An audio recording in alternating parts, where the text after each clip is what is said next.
mutualisation, une mutualisation qui n'a jamais presque eu lieu parce qu'aucun ADF tué. L'armée ougandaise qui est là depuis bientôt, depuis le 30 novembre 2021, ils ne peuvent pas vous montrer un seul ADF qu'ils ont déjà tué. Alors qu'ils sont forts en com, hein, ils sont forts en propagande sur Internet, mais ils ne nous ont jamais, moi je n'ai jamais vu un seul cadavre d'un ADF qu'ils ont montré qu'ils ont tué. Ok. Alors, quand M. Tshisekedi voit que ça a échoué, mais il fait venir encore les Ougandais dans le cadre de EAC. S'il vous plaît, une seule armée qui a deux unités mais qui ont deux missions différentes dans un même pays. Si mutualisation là ça a échoué, qu'est-ce qu'on fait? On les renvoie. On passe à une autre option. Si état de siège a échoué, on y met fin. On passe à une autre option. Non, nous avons plutôt en face ici un régime qui ne fait qu'accumuler des solutions qui ont toutes échoué. Une solution échoue, on ne l'enlève pas, on amène une autre, elle échoue, on accumule, on trouve une autre. Comment on peut être amateur, oui, mais ça là, ça devient quand même terrible, difficile à comprendre.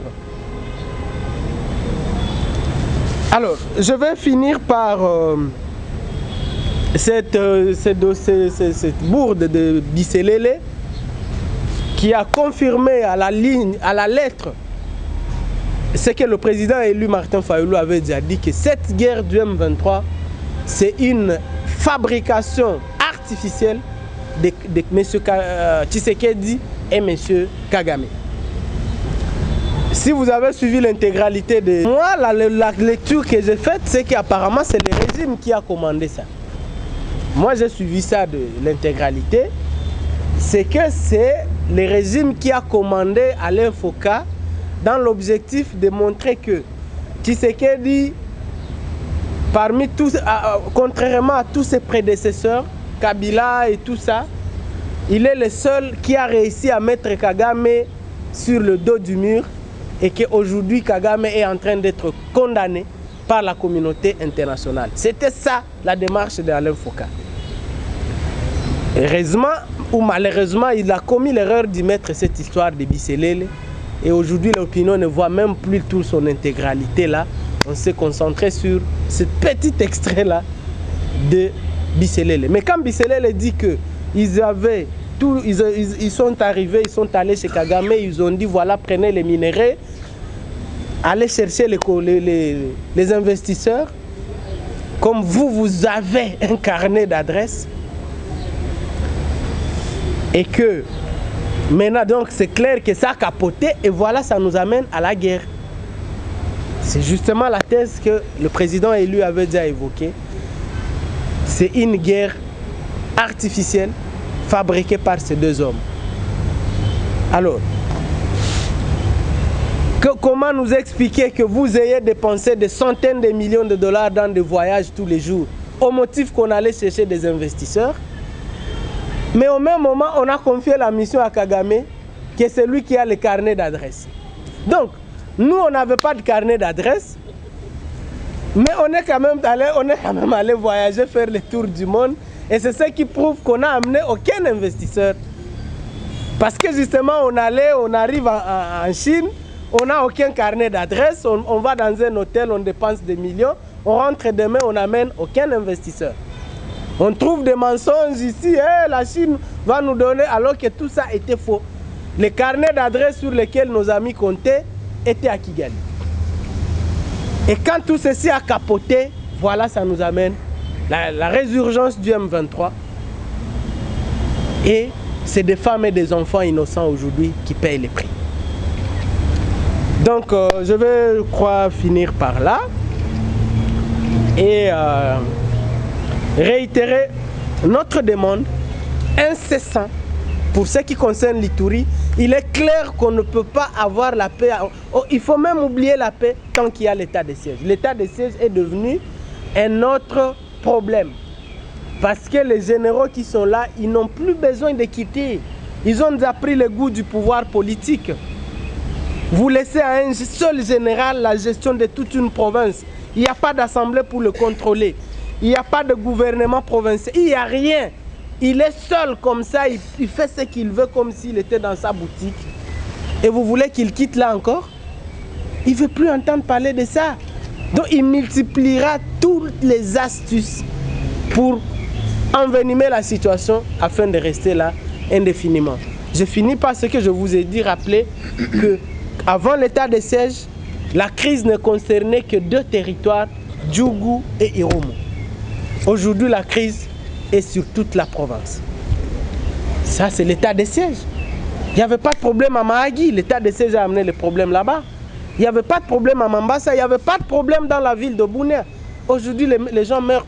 À l'heure où nous parlons, il doit y avoir une femme quelque part à Djougou qui est en train de se faire égorger ou un enfant qui est en train de se faire décapiter. À l'heure où nous parlons.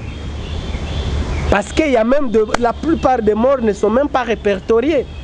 Les morts que nous connaissons, mais il y a des gens qui meurent en silence, on ne les saura même pas à Bunia. Donc voilà un peu ce que j'avais à dire. Je vous remercie.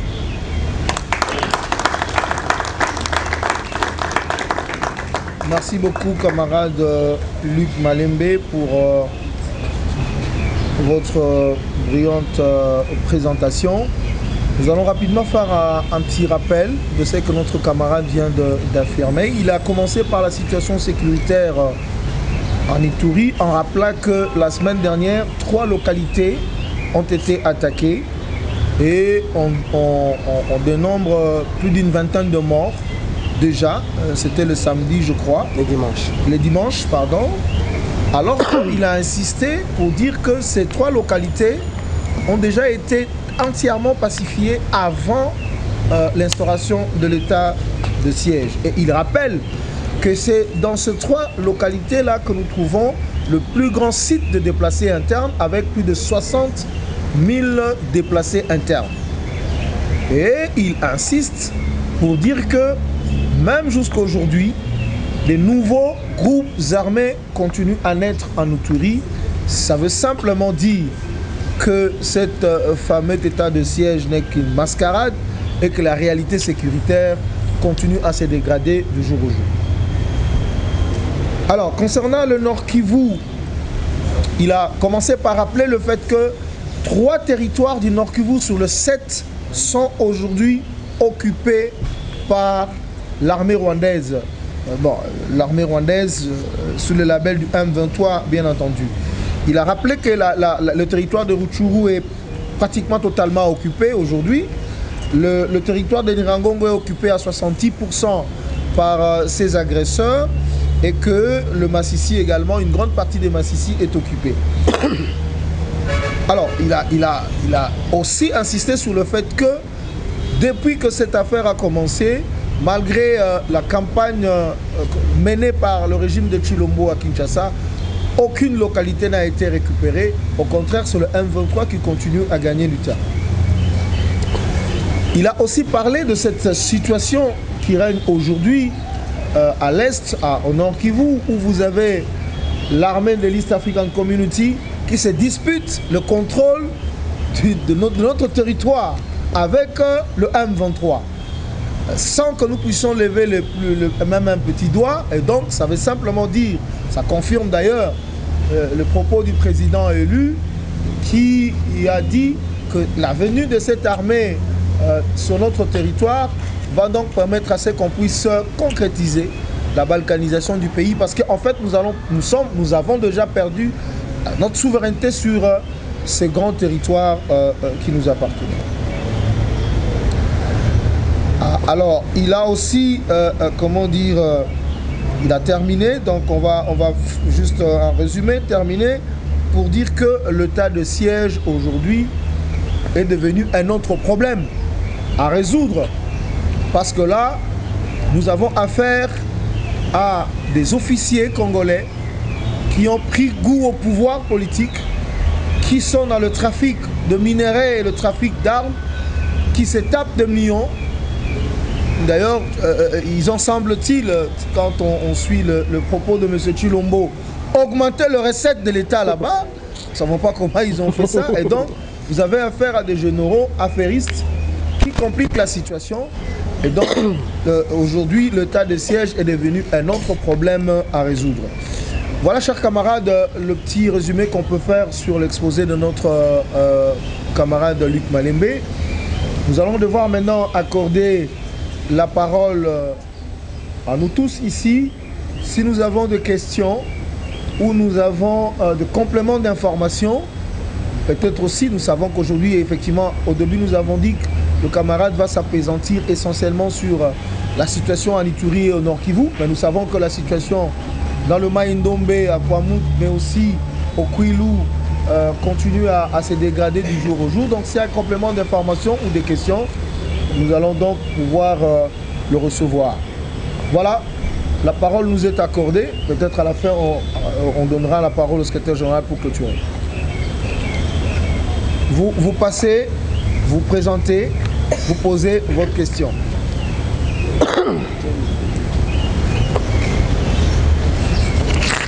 Même là-bas. Chers camarades, je pose la question de savoir. Le secrétaire vient aussi dans certains meetings. Alors, mon problème est celui-ci. J'étais justement en venant de l'église, il y a une maman qui m'appelle, qui est notre professeur. Viens d'abord, tu peux nous aider en quoi? Prenez ce cahier. Il me donne un cahier cartonné. S'il vous plaît. Oui. S'il vous plaît. Oui. Je suis. S'il vous plaît. Oui. Nous sommes en train de parler de la situation sécuritaire au Congo, spécifiquement en Ituri et oui, justement. Si vous avez d'autres sujets, s'il vous plaît, si vous avez d'autres sujets par rapport aux questions électorales, terminons d'abord ça, on vous donnera la parole pour intervenir. Ah, ok, justement. Dans le cadre de ce qui a été exposé par les camarades. Ok, on part procès par procès. J'étais à Massina Petro Congo. Je m'appelle Moukwa Kalinga Michel, je suis mobilisateur du parti depuis longtemps. Je veux Bas Congo, Bandundu, ici même le plateau. Maintenant, quand vous me voyez ici, je viens de plateau. Toutes ces hostilités-là nous ont passé à Kwamut. Alors, je suis grand mobilisateur presque chaque fois. Je ne sais pas si tout le monde ici me connaît. Il me voit comment. Je viens de Kwamut. Maintenant, je vous parle. Bon, il y a quelques poches de résistance qui sont restés, qu'on est en train de combattre pour éliminer tous ces gens-là. Presque la majorité de ces rebelles-là, on les a arrêtés. Ils sont à Kibomango, je crois, si à Kibomango, il paraît on veut les transférer à la base Kitona. À la base Kitona. Alors, maintenant où je vous dis, la situation de nos frères-là sont très malheureuses. Très malheureuse. Les enfants meurent à cause de famine, à cause de manque de moyens, de maladies. Maintenant, je vous parle, il y a l'un de nos membres, il est de la Mouka. Il est de la Mouka. Son enfant vient de décéder à peine même, il n'y a pas 4 jours. Un enfant de 6 ans venait de mourir à peine même. Ils viennent me déranger à temps et à contre-temps à la maison. Je fais ça, je ne vois pas moyen. Que pourrais-je faire de ces gens-là? Mais de toutes les façons, ils viennent. Nous avons 21 chefs qui sont de la Mouka. Nous avons 9 de l'autre partie Nouvel-Élan. Mais nous avons 21 chefs. Ils sont là. Ils ont envoyé presque un message à nos membres et au CG. La raison pour laquelle je suis venu ici me présenter. Mais ils sont maintenant... Les autres sont à Maluku. Les autres à Kinkole. Moi, je suis maintenant à Kinkole. Je vais rentrer, je vais aller jusqu'à Kinkole. Maintenant, je suis venu avec quelques fiches qui sont ici pour nos membres. Mais les autres sont restés. J'étais parti encore à Mampou. Je ne sais pas ceux qui connaissent Mampou. Okay. Je viens de Mampou. Merci. Je suis arrivé là-bas. Bon, j'ai vu, ils m'ont donné que 9 fiches qui sont là. Les autres ne se sont pas encore présentés. Okay. Ils sont dans... Sinon, nous allons donner la parole aux camarades Luc pour faire des commentaires sur les interventions des camarades qui nous ont peut-être aussi apporter plus d'informations sur l'une ou l'autre chose. Bon, je ne vois pas le commentaire que je veux faire par rapport à notre camarade qui vient de Kwamut. Nous sommes, je crois, heureux d'apprendre si ce qu'il dit est vrai. qu'il ne reste plus que quelques poches de résistance. Mais ce n'est pas vraiment les informations qui nous arrivent ici chaque fois. Et si c'est le cas, c'est une bonne nouvelle qu'au moins la menace soit en train d'être écartée. Maintenant, la question des déplacés, comme il dit, c'est vraiment préoccupant. Est-ce que les déplacés de Kwamouth sont assistés? On n'en parle même presque pas. C'est ça le problème. Je crois que les déplacés dont on parle, c'est seulement les déplacés de Goma. Bon, ceux de chez nous, à Ituri, nous avons, comme je vous ai toujours rappelé, 1,6 million de personnes en déplacement, regroupées dans plus de 60 sites à travers la province. Bon, il y a quand même des humanitaires qui sont là-bas, le PAM et tout ça, qui essaient de leur venir en aide. Et puis, comme c'est des gens de là, ils peuvent cultiver un peu de jardin et survivre. Mais nos frères de Kwamouth, nos frères du Maïndombe, on n'en parle pas. Est-ce qu'ils sont assistés, ces gens? C'est ici où nous apprenons qu'ils meurent de faim, de misère, de famine, de maladie certainement. Parce que tout ça rentre dans un plan, il faut le savoir, et ça je ne sais pas comment j'ai oublié, ça me revient. Le plan de ces gens, c'est quoi? C'est la balkanisation de notre pays. Et comme vous savez, pour balkaniser un pays, il faut absolument, et c'est une condition sine qua non en relations internationales, la tenue d'un référendum d'autodétermination. Le Rwanda avait essayé avec le RCD Goma, qui a occupé l'est du pays pendant 5 ans. Ils avaient cru qu'ils pouvaient balkaniser. Ils se sont butés à cette difficulté-là. La population qui n'était pas d'accord. Et si la population n'est pas d'accord, c'est que le référendum est impossible. Et c'est ce qui avait fait que l'histoire du RCD Goma avait capoté. Alors, apparemment, ils ont un autre plan maintenant. Et c'est là où nous devons faire attention avec l'enrôlement qui va se passer au Kivu. Au Kivu, surtout et en Ituri. Apparemment, leur plan, c'est que tous les Tutsis qui sont au Rwanda, au Burundi, en Ouganda, au Kenya, en Tanzanie, vont venir se faire enrôler. Bon, comment on saura qui est Tutsi du Congo, qui ne l'est pas? À la minute où nous disons qu'il y a des Tutsis congolais, croyez-moi, nous ne saurons jamais dire qui est du Congo, qui ne l'est pas. Comment vous allez faire? Parce que tous sont des Tutsis. Si vous lui demandez sa famille, quelqu'un lui aura soufflé de dire il est de Massissi, et puis c'est tout. Et puis vous voyez Kagame vient de menacer qu'il va renvoyer tous les prétendus réfugiés congolais qui vivent au Rwanda, alors que pour nous, il n'y a aucun réfugié congolais au Rwanda. Il avait fui qui? Toutes les guerres, toutes les rébellions depuis l'AFDEL qui se mènent au Kivu sont dirigées par les Tutsis. Alors comment les Tutsis ont dû fuir leur propre guerre? Ça ne s'explique pas. Les Tutsis vont se réfugier au Rwanda parce qu'ils fuient quoi? L'AFDEL qui dirigeait la guerre, c'est les Tutsis. Est-ce que les Tutsis allaient tuer leurs propres Tutsis? Non. Après l'AFDEL, c'est le RCD Goma. Qui dirigeait le RCD Goma? C'est les Tutsis. Après le RCD Goma, c'est le CNDP de Laurent Nkunda. Laurent Nkunda, il est qui? Après le CNDP, M23-1, tout ça, les Makenga, les Taganda, ils sont qui? Aujourd'hui, ils sont là. Alors, quand est-ce que les Tutsis ont fui pour aller trouver refuge au Rwanda? Donc, voilà, ça rentre dans ce calcul. Ces gens doivent venir prendre part à l'enrôlement. Ok? Pourquoi cette annonce seulement maintenant? À la veille, ils doivent venir prendre part à l'enrôlement. Alors, maintenant, il faut, comme je viens de vous démontrer, l'Ituri, tous les habitants de l'Ituri aujourd'hui, on les a fait partir de leur village comme du bétail. Et on les entasse dans 60 sites de déplacés où ils sont en train de mourir de misère, de famine, de maladie. Ils n'ont plus de projet, ils n'ont rien. La même situation au Nord Kivu. Ça fait que sur le plan démographique, nous faisons que diminuer.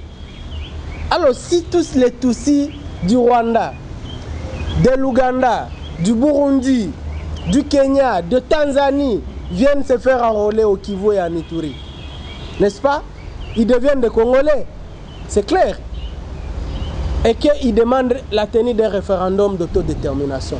Ils vont nous battre pour le Kivu. Ils vont battre les Congolais d'origine qui seront... Voilà. Donc, voilà les dangers qui nous guettent.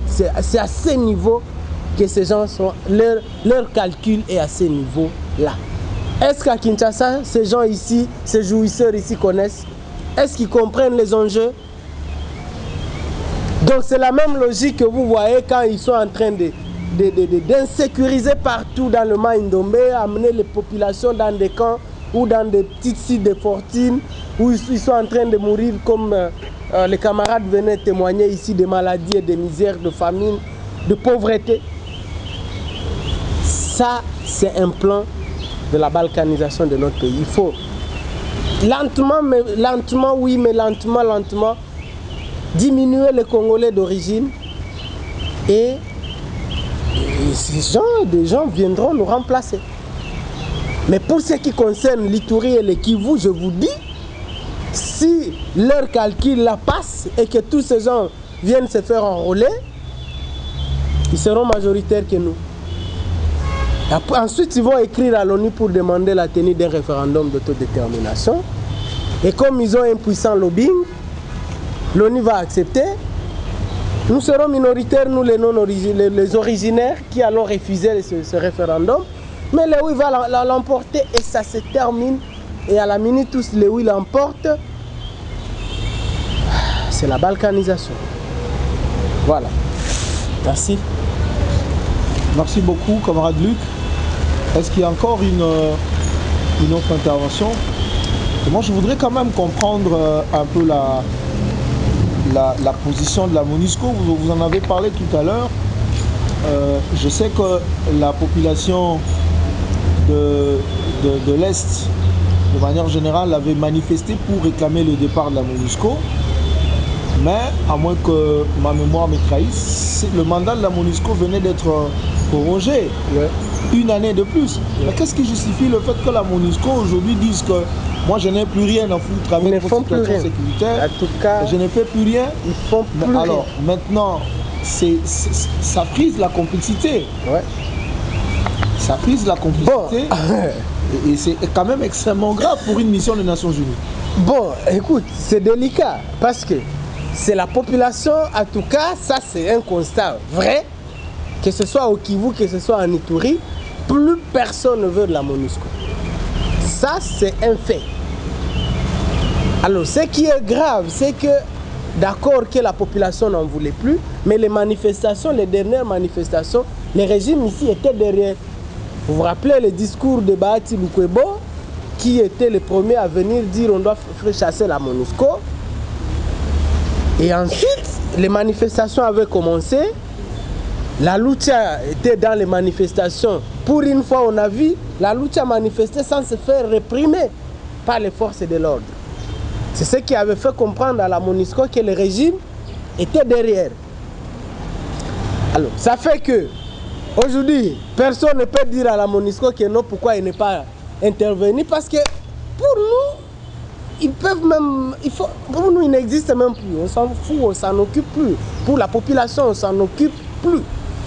Alors, mais aussi cela a mis le gouvernement en difficulté. Parce que la MONUSCO sait que c'est le gouvernement qui avait appuyé ces manifestations contre elle. Alors, ça fait que même le gouvernement ne sait plus quoi demander à la MONUSCO. Alors, elle aussi s'est dit, bon, on n'a pas besoin de moi. Je reste calme.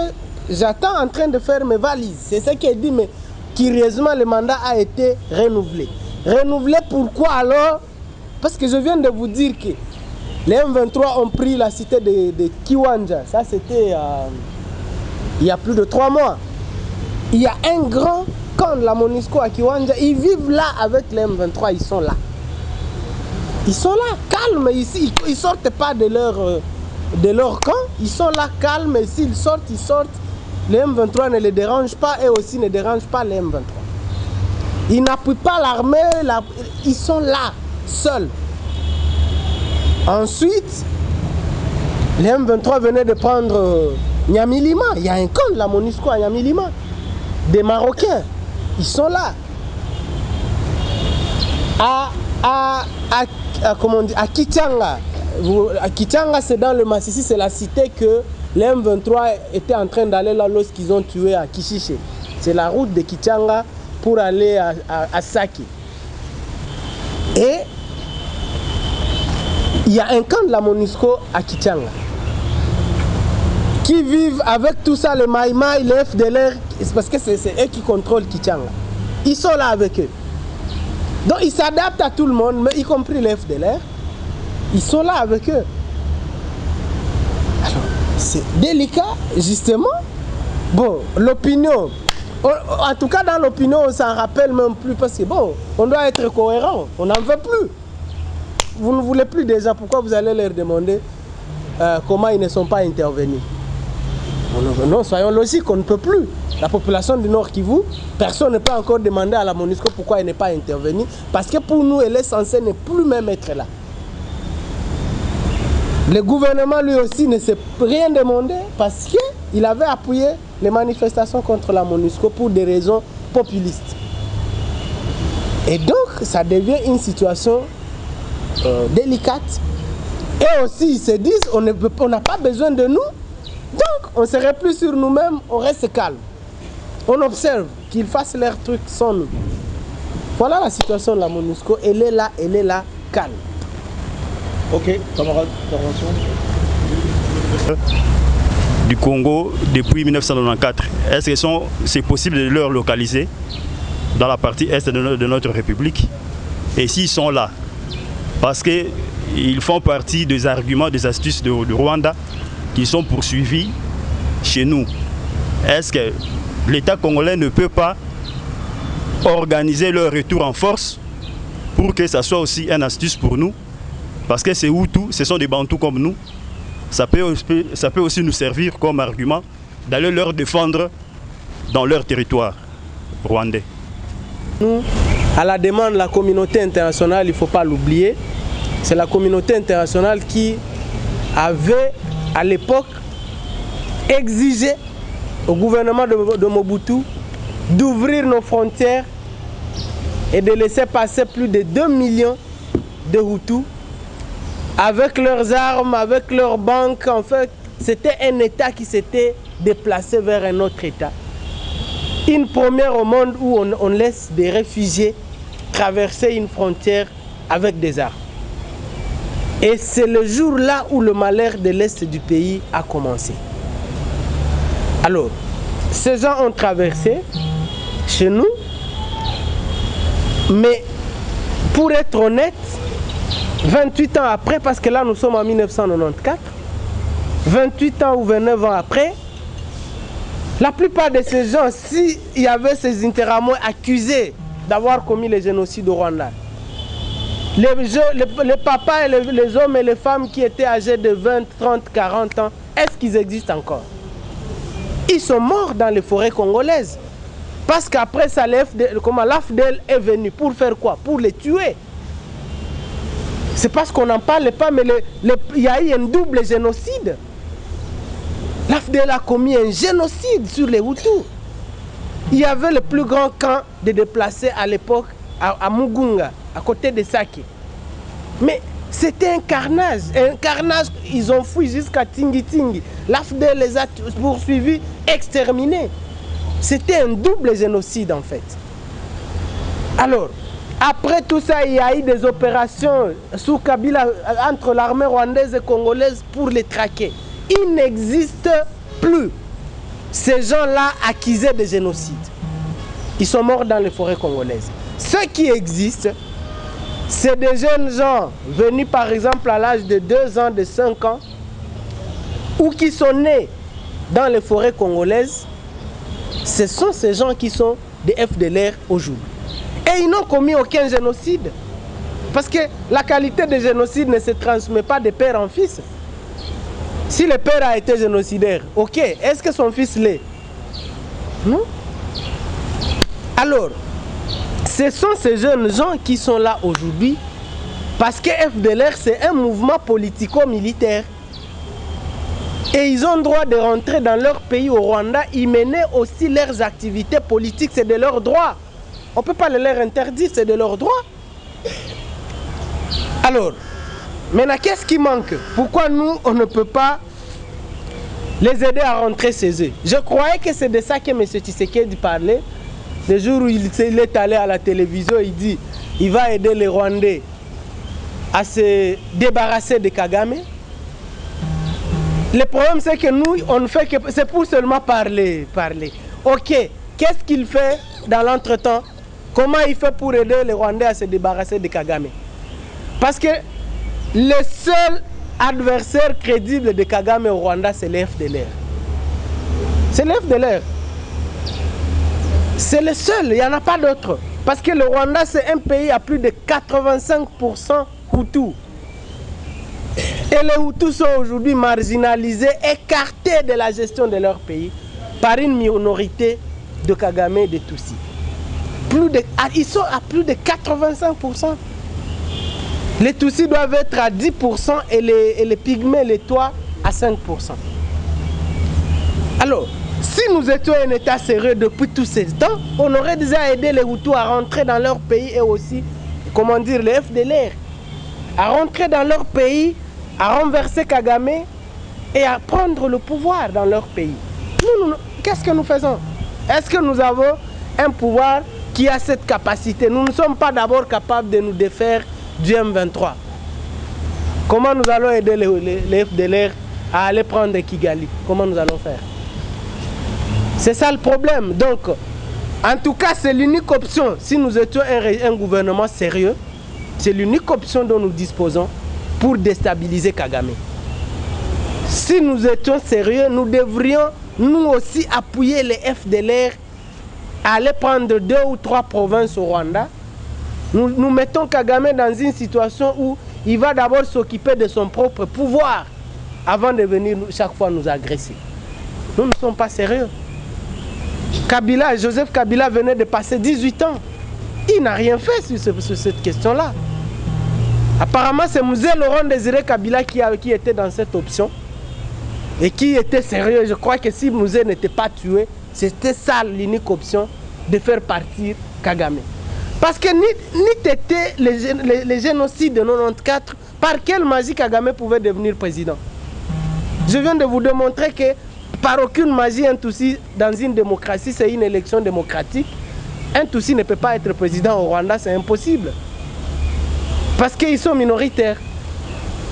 Par quelle magie Kagame peut se faire élire par les Hutus dans une élection démocratique? Ce que vous entendez là, il dit qu'il est élu à 90%. Ça, c'est lui seul. C'est lui seul, ça s'ennuie comme on l'a vu chez nous ici.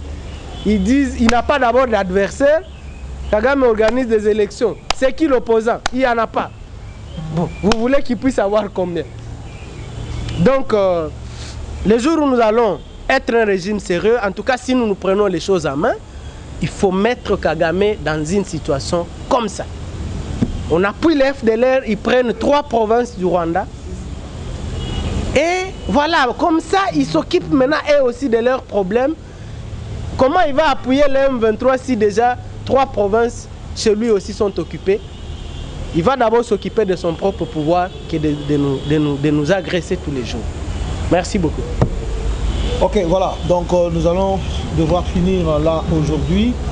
Mais nous allons comme nous l'avons dit dès le début, accorder la parole au secrétaire général pour un résumé et puis un commentaire de la fin.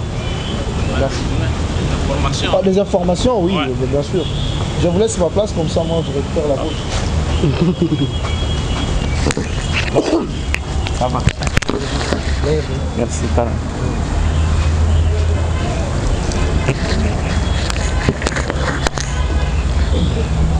Bonsoir, cher Banamboka. Bonsoir. Voilà, moi, c'est pas... Je crois que Luc, qui est spécialiste maison, qui suit de près l'évolution de la situation sécuritaire les provinces de l'Ituri, du Nord et du Sud Kivu, il maîtrise parfaitement tous les paramètres et il vient clairement d'exposer la vraie situation que nos compatriotes sont en train de vivre. Bon, moi, je viens pour une autre question, c'est la question électorale. Le vendredi à 11h, ici au siège, la commission électorale de la Mouka va tenir un point de presse pour porter à la connaissance du public les résultats des opérations de monitoring qui ont été effectuées. Ces opérations ont été effectuées dans les 10 provinces de la première ère géographique d'enrôlement. Comme vous le savez, nous avons déployé les camarades dans les Kwilu, les Kwango, les Maïndombe, Kinshasa, Congo central. Des autres camarades ont pris les avions, sont allés dans la Mongala, la Tchouapa, l'Équateur, le sud Ubangi et le nord Ubangi. L'enrôlement on a commencé les opérations d'enrôlement le 24. Jusqu'au 31, ça fait 7 jours. Et aujourd'hui, nous sommes les 10. Ça fait 16 jours d'enrôlement qui étaient prévus pour 30 jours, un mois. C'est qu'au comptage, il nous reste 14 jours s'il faut respecter le calendrier pour clôturer les opérations d'enrôlement. Et pourtant, les données recueillies sur terrain dans les 10 provinces démontrent que depuis le début jusqu'à aujourd'hui, la CENI n'a pas encore réalisé 30% de la capacité projetée. Pas 30%, nous sommes à 15-20%. Parce que jusqu'à présent, jusqu'à hier, on a parlé de 2 millions. Sur plus de 10 millions attendus. Donc, nous allons tenir ce point de presse, quand je dis nous, comme commission électorale de la Mouka. Nous allons donner le nombre de centres fictifs et repérés, les problèmes techniques récurrents, comment ça se vit, et la corruption généralisée. Lorsque le camarade de Luc s'inquiète pour l'enrôlement en Ituri, il faut déjà commencer à s'inquiéter à Kinshasa. Parce que quand vous avez 5 000 francs congolais, 3 000 francs congolais, on ne vous demande même pas d'où vous êtes né, d'où vous venez. Automatiquement, vous êtes sur la liste et vous avez votre carte d'enrôlement. Les Rwandais n'ont même pas besoin d'attendre l'enrôlement à l'Est pour s'inscrire. Ils sont déjà en train de prendre des cartes moyennant l'argent Kinshasa. Alors, chers amis, nous devons nous prononcer en tant que plateforme de combat. Et à travers cette plateforme de la Mouka, dont le coordonnateur est le président élu, nous devons nous prononcer en tant que parti politique. Donc, je vous invite le vendredi à 11h de venir tous les cadres nombreux comme nous sommes là. Toutes les figures connues de notre plateforme seront là et nous devons être derrière avec les drapeaux de la Mouka. La presse sera devant nous pour faire entendre notre voix. Cher Banamboka, c'est maintenant ou à jamais qu'il faut se réveiller. Si les gens continuent à dormir la journée, à rêver la journée, Chilombo est en train de nous conduire petit à petit vers un abattoir électoral. Il n'y aura pas d'élection ici.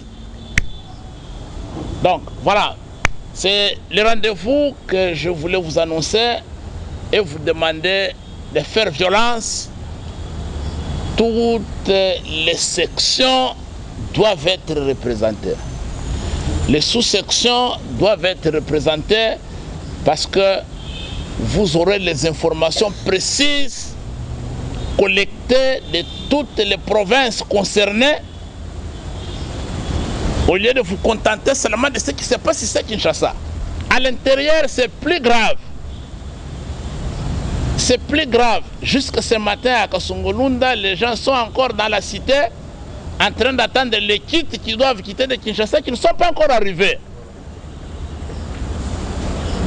Et comme il n'y a pas de matériel, il n'y a pas de moyens de transport, on demande à la population dans des territoires de transporter les kits, chacun à sa tête pour acheminer vers les lieux d'enrôlement. C'est vraiment la catastrophe. Et Kadi m'a montré que c'est un grand bandit incompétent. Et avec ça, on ne peut pas croiser les bras. Donc, chers amis, soyez là. On va vous livrer tous les secrets de tous les déficits organisationnels, techniques, toute l'incompétence conceptuelle et des relations interpersonnelles dont la CENI fait montre qu'ils ne peuvent pas nous amener à une élection libre, transparente, crédible, apaisée et impartiale. Voilà l'information que je voulais vous donner. Je vous remercie.